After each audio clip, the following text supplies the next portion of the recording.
الحمد لله رب العالمين والصلاة والسلام على خاتم النبيين وخاتم المعصومين اما بعد فاعوذ باللہ من الشیطان الرجیم بسم اللہ الرحمن الرحیم۔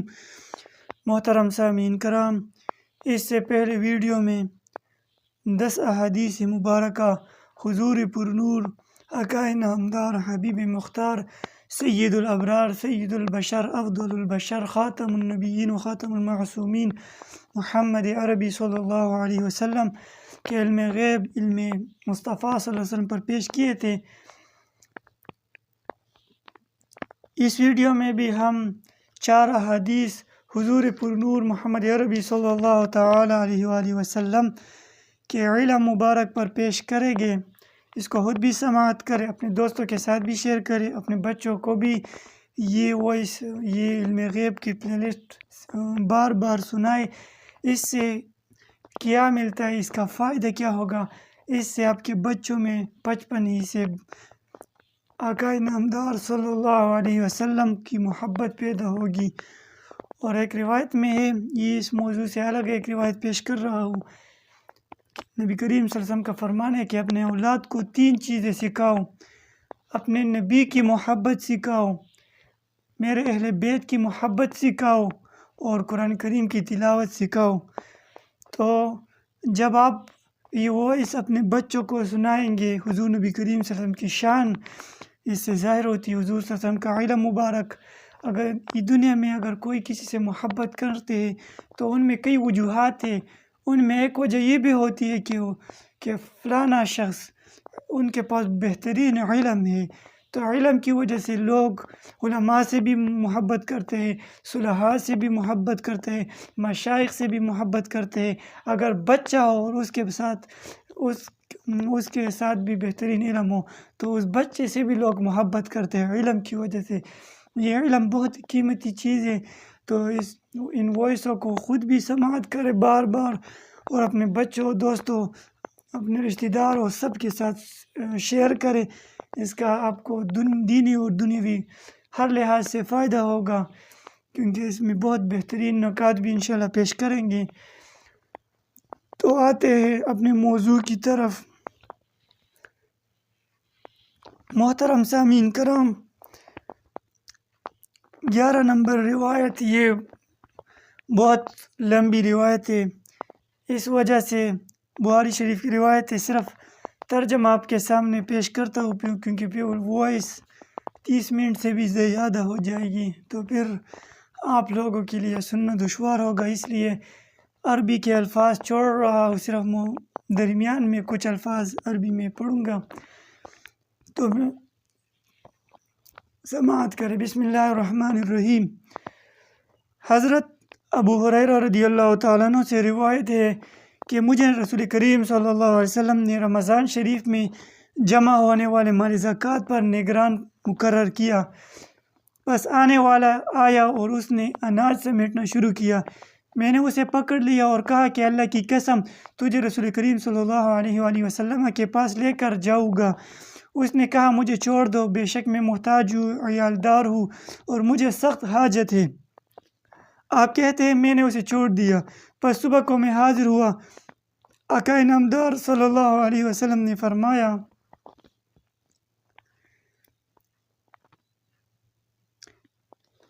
رات کو تیرے قیدی نے کیا کیا؟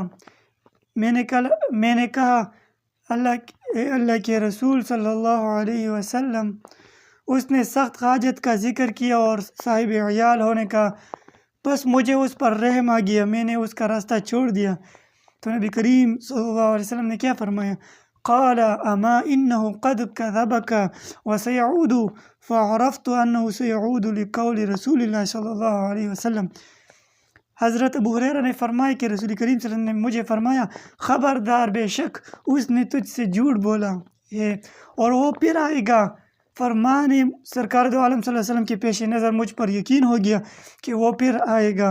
پس وہ آیا اور اناج سمیٹنے لگا۔ میں نے اسے پکڑ لیا اور کہا کہ ضرور تجھے لے کر جاؤں گا رسول کریم صلی اللہ علیہ وسلم کے پاس۔ اس نے کہا، مجھے چھوڑ دو، میں محتاج ہوں، عیالدار ہوں، اب کبھی نہیں آؤں گا۔ پس مجھے اس پر رحم آ گیا، میں نے اس کا راستہ چھوڑ دیا۔ پس صبح کو میں حاضر ہوا تو رسول کریم صلی اللہ علیہ وسلم نے مجھے فرمایا، اے ابو ہریرہ، رات کو تیرے قیدی نے کیا کیا؟ میں نے عرض کی، حضور صلی اللہ علیہ وسلم، اس نے اپنی سخت حاجت اور بال بچے دار ہونے کا رویا، بس مجھے اس پر رحم آ گیا تو میں نے اس کا راستہ چھوڑ دیا۔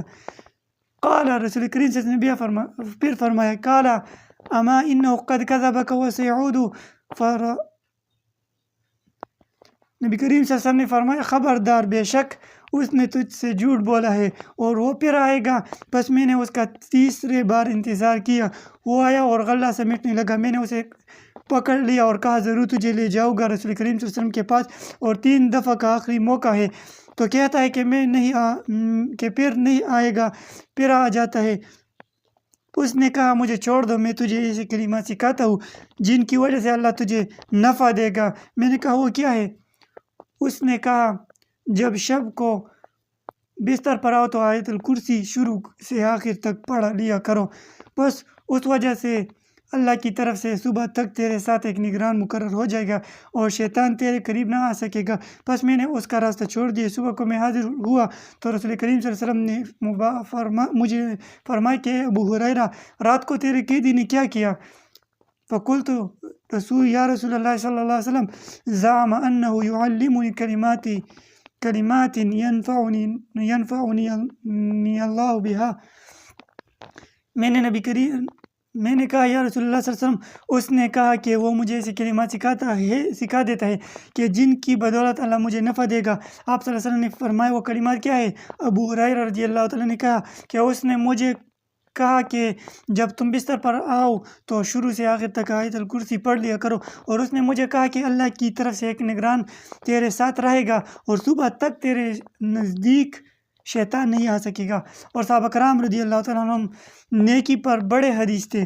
پس فرمائے نبی کریم صلی اللہ علیہ وسلم نے، خبردار، بے شک اس نے تیرے ساتھ سچ بولا۔ یعنی نبی کریم صلی اللہ علیہ وسلم نے فرمایا، اس نے تیرے ساتھ سچ بولا، حالانکہ وہ جھوٹا ہے، یعنی وہ جھوٹا ہے لیکن تیرے ساتھ سچ بولا۔ اے ابو ہریرہ، جانتے ہو 3 راتوں سے کس سے ہم کلام ہوتے رہے ہو؟ عرض کیا، نہیں۔ آپ صلی اللہ علیہ وسلم مبارک نے فرمایا، وہ شیطان لعین تھا۔ یہ روایت بخاری شریف میں موجود ہے، جلد اول صفحہ 310۔ سبحان اللہ و بحمدہ، سبحان اللہ العظیم، اللہ اکبر، سبحان اللہ۔ کیا کہنے نظر نبوت صلی اللہ علیہ وسلم کہ حضور صلی اللہ علیہ وسلم اپنے جگہ پر تشریف فرما ہے اور حضرت ابو ہریرہ نگران ہے وہ مال پر، اور پھر بھی حضور صلی اللہ علیہ وسلم فرمائے کہ کل تیرے قیدی کے ساتھ کیا ہوا۔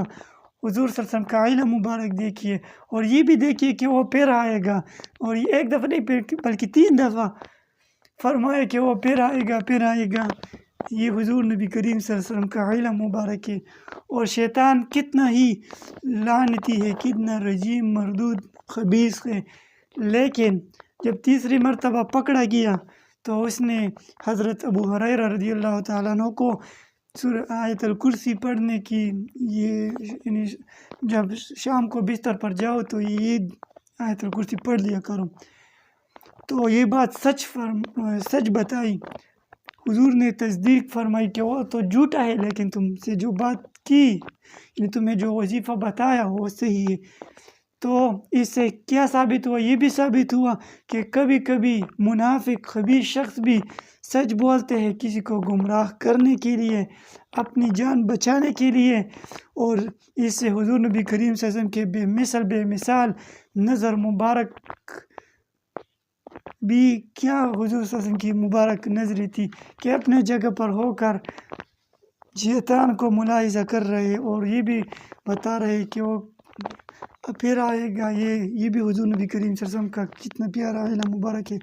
یہ روایت بخاری شریف جلد اول صفحہ 310 پر موجود ہے۔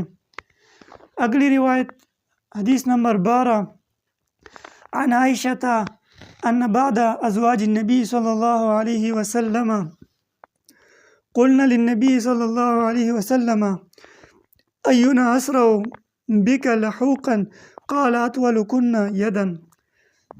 ام المؤمنین سیدہ عائشہ صدیقہ بنت صدیق رضی اللہ تعالیٰ عنہ مبارکہ فرماتی ہے کہ بعض ازواج مطہرات نے حضور نبی کریم صلی اللہ علیہ وآلہ وسلم سے عرض کیا، آپ کی وفات شریف کے بعد آپ کی بیویوں میں سب سے پہلے آپ سے کون لاحق ہوگی، یعنی وفات کس کی پہلے ہوگی؟ تو آپ صلی اللہ علیہ وسلم نے فرمایا، تم میں سے جس کے ہاتھ لمبے ہوں۔ یہ روایت بخاری شریف جلد 1 صفحہ 191 پر موجود ہے۔ یعنی محترم سامعین کرام، اندازہ فرمائے یہ سوال کتنا اہم ہے۔ موت و حیات کا مسئلہ ہے۔ امہات المؤمنین کی گرد راہ پر ہماری جان و آن سب کچھ قربان کہ امام الانبیاء صلی اللہ علیہ وسلم سے یہ سوال پوچھ کر ساری امت کی رہنمائی فرما دی کہ ہم میں سے پہلے کون فوت ہوگی۔ اظہر من الشمس ہوا کہ امت کی مائی توحید کے سب سے بڑے علمبردار کی ازواج طیبات طاہرات بھی یہی عقیدہ رکھتی کہ آپ سب جانتے تھے کہ کون کب فوت ہوگا۔ یعنی سورہ لقمان کی آیات میں ہے کہ انسان کب فوت ہوگا اس کو علم نہیں، یعنی ذاتی کسی کو یہ پتہ نہیں کہ وہ کب وہ فوت ہوگا۔ تو اللہ کی عطا سے حضور نبی کریم صلی اللہ علیہ وسلم کو یہ علم حاصل تھا، اور ہم انشاءاللہ یہ اولیاء کے لیے بھی ثابت کریں گے کہ یہ اولیاء نے اپنے موت سے پہلے خبر دی ہے کہ میں کب مروں گا وغیرہ وغیرہ۔ تو اس روایت سے امہات المؤمنین نے اہل سنت و جماعت حنفی بریلوی کا بہت بڑا مسئلہ بھی حل کیا کہ موت حیات کا مسئلہ یہ کتنا بڑا غیب ہے، اللہ جانتا ہے اور اللہ کے محبوب صلی اللہ علیہ وسلم بھی جانتے ہیں۔ اور یہ سوال جو کیا صحابیہ ازواج مطہرات نے کہ اینا اسرع بک لحوقاً، یعنی وفات کس کی پہلے ہوگی، تو نبی کریم صلی اللہ علیہ وسلم نے فرمایا قال اطولکن یدن، تو آپ نے فرمایا تو تم میں سے جس کی ہاتھ لمبے ہو۔ اس سے ظاہری ہاتھ مراد نہیں بلکہ جو صدقہ زیادہ دیتی تھی وہ اس سے مراد تھی۔ شارحین نے یہی فرمایا ہے، اس سے زیادہ لمبے ہاتھ والے ظاہری مراد نہیں بلکہ یہ تو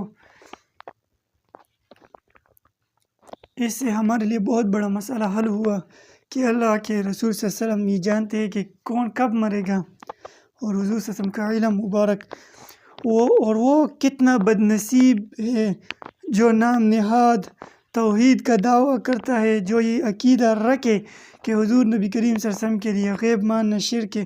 وہ کتنا بڑا بدبخت ہے، وہ کتنا بڑا خبیث شخص ہے کہ اور یہ جتنے روایات تقریباً 12 روایات پیش کی ہے اور بھی پیش کریں گے، یہ تقریباً سب بخاری شریف سے پیش کیے، اور یہ خبیث اور یہ بدعقیدہ حضرات بخاری کرتے، ہر جگہ بخاری کرتے، صرف 2-3 مسئلوں کے بارے میں رفع الیدین امین بالجہر وغیرہ جو اجتہادی مسئلے ہیں ان کے بارے میں بخاری شریف کو ادھر ادھر کرتے ہیں، لیکن بخاری شریف تو حضور نبی کریم صلی اللہ علیہ وسلم کے شان سے بری پڑی ہے۔ بخاری شریف میں اہل سنت کے ہر عقیدہ ثابت ہے، علم غیب بخاری شریف سے ثابت ہے، عقیدہ توحید بخاری شریف سے ثابت ہے، تبرک یہ بخاری شریف سے ثابت ہے، توسل یہ بخاری شریف سے ثابت ہے، وفات کے بعد بھی توسل یہ بھی حضور صلی اللہ علیہ وسلم یہ بھی بخاری شریف سے ثابت ہے، اور بھی جتنے مسائل ہیں تقریباً ہر مسئلہ بخاری شریف سے ثابت ہے۔ اور یہ وہابی یا نجدی یا جتنے بھی بدعقیدہ حضرات ہیں وہ بخاری کرتے ہیں، ان کے لیے ایک شعر ہے، سماعت کرے۔ بنا عشق مصطفیٰ جو پڑھتے ہیں بخاری، بنا عشق مصطفیٰ صلی اللہ علیہ وسلم جو پڑھتے ہیں بخاری، آتا ہے بہار ان کو جاتی ہے عقل ساری۔ گستاخ پیغمبر کو کب دین سمجھ آئے، گستاخ پیغمبر کو کب دین سمجھ آئے، شیوا ہو صدا جس کا عیاری و مکاری۔ تو ان بدعقیدہ کو بخاری کی سمجھ نہیں، کیونکہ امام بخاری رحمہ اللہ عقیدہ کے لحاظ سے اہل سنت و جماعت والے تھے اور مقلد تھے امام شافعی رحمہ اللہ کے، اور یہ تو غیر مقلدین ہیں، ان کا تو کوئی امام بھی نہیں، یہ تو بے اولاد ہے، پھرتے ہیں۔ تو اس پر بھی ہم تفصیلاً یعنی تقلید پر ہم پھر تفصیلاً بات کریں گے، اس کے لیے مختلف پلے لسٹ بنایا جائے گا۔ تو حدیث نمبر 13، حضرت سعد بن ابی وقاص رضی اللہ تعالیٰ عنہ جب مکہ مکرمہ میں بیمار ہوئے تو حضور امام الانبیاء خاتم النبیین و خاتم المعصومین صلی اللہ علیہ وآلہ وسلم ان کی عیادت کو تشریف لائے۔ حضرت سعد رضی اللہ تعالیٰ عنہ عرض کیا، یا رسول اللہ صلی اللہ علیہ وسلم ادعو اللہ اللہ یردنی علی عقبیہ، اے اللہ کے محترم رسول صلی اللہ علیہ وآلہ وسلم اللہ تعالیٰ سے دعا کرے کہ مجھے مکہ مکرمہ میں جہاں سے ہجرت کی ہے یا موت نہ آئے۔ تو حضور نبی کریم صلی اللہ علیہ وسلم نے دستے سعد بن ابی وقاص سے ہونے والے فتوحات کی طرف اشارہ کرتے ہوئے ارشاد فرمایا، لعل اللہ یرفعک وینفع بک ناسا، کہ اللہ تجھے رفعت اور صحت دے گا اور تیرے وسیلے سے لوگوں کو نفع پہنچائے گا۔ فتح الباری شرح صحیح البخاری جلد 5 صفحہ 370 پر اس کے تحت ہے، یعنی اس روایت لعل اللہ یرفعک وینفعک بک ناسا، اس کے نیچے ہے یعنی یقیمک من مرضک، کہ اس بیماری سے اللہ تجھے شفا دے گا، یعنی ابھی تمہاری وفات کو وقت نہیں۔ تو اس روایت سے بھی حضور نبی کریم صلی اللہ علیہ وسلم کا علم مبارک ثابت ہوا کہ حضرت سعد تو یہ سمجھ رہے کہ اس بیماری میں میرے وفات ہوگی، لیکن حضور نے فرمایا نہیں، تیری وفات نہیں ہوگی، اللہ تجھے رفعت و صحت دے گا، اللہ تیرے وسیلے سے لوگوں کو نفع دے گا۔ تو اس روایت سے بھی حضور نبی کریم صلی اللہ علیہ وسلم کے علم مبارک بھی ثابت ہوا، اور یہ بھی ثابت ہوا کہ کون کب تک بیمار ہوگا اور کون کب صحت یاب ہوگا اور کس کو رفعت ملے گی، کس کو کیا ملے گا۔ یہ بھی حضور نے بیان فرمایا کہ تجھے رفعت و صحت عطا دے گا، صحت دے گا اللہ تعالیٰ، اور اس سے یہ کہ یہ بھی معلوم ہوا کہ اللہ تیرے وسیلے سے وینفعک بک ناسا، جس طرح میں نے پہلے بیان کیا کہ بخاری شریف میں وسیلہ بھی موجود ہے، لیکن بنا عشق نبی کے جو پڑھتے ہیں بخاری، بنا عشق مصطفیٰ کے جو پڑھتے ہیں وہابی بخاری، آتا ہے بخار ان کو جاتی ہے عقل ساری، گستاخ پیغمبر کو جب دین سمجھ آئے، شیوا ہو صدا جس کا عیاری و مکاری۔ تو ان لوگوں کو بخاری سے کوئی لینا دینا نہیں، یہ لوگوں کو گمراہ کرنے کے لیے امام بخاری رحمہ اللہ کا نام لیتے، ان کا کتاب کا غلط استعمال کرتے ہیں، غلط روایات، ایک غلط معنی و تشریح بیان کرتے ہیں۔ تو اس روایت سے وسیلہ بھی ثابت ہوا۔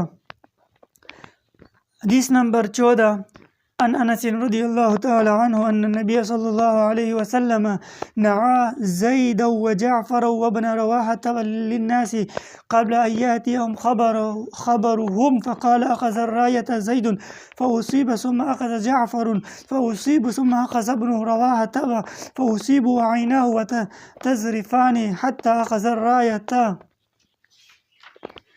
سيف من سيوف الله حتى فتح الله عليهم۔ حضرت انس رضی اللہ تعالیٰ عنہ مبارک سے روایت ہے کہ حضور نبی کریم صلی اللہ علیہ وسلم مبارک نے حضرت زید، حضرت جعفر اور حضرت ابن رواحہ رضی اللہ تعالیٰ عنہ مبارک کی شہادت کی خبر آنے سے پہلے لوگوں کو ان کے شہید ہو جانے کی اطلاع دیتے ہوئے فرمایا کہ زید نے جھنڈا ہاتھ میں اٹھا لیا، پس وہ شہید کر دیے گئے، اور اب جعفر نے اٹھایا سنبھالا ہے تو وہ بھی شہید ہو کر دیے گئے، اور پھر ابن رواحہ نے جھنڈا پکڑ لیا، وہ بھی شہید ہو کر دیے گئے۔ نظر نبوت سے براہ راست آنکھوں دیکھا حال بیان کرتے ہوئے آپ کی آنکھوں مبارک سے آنسو بہہ رہے تھے۔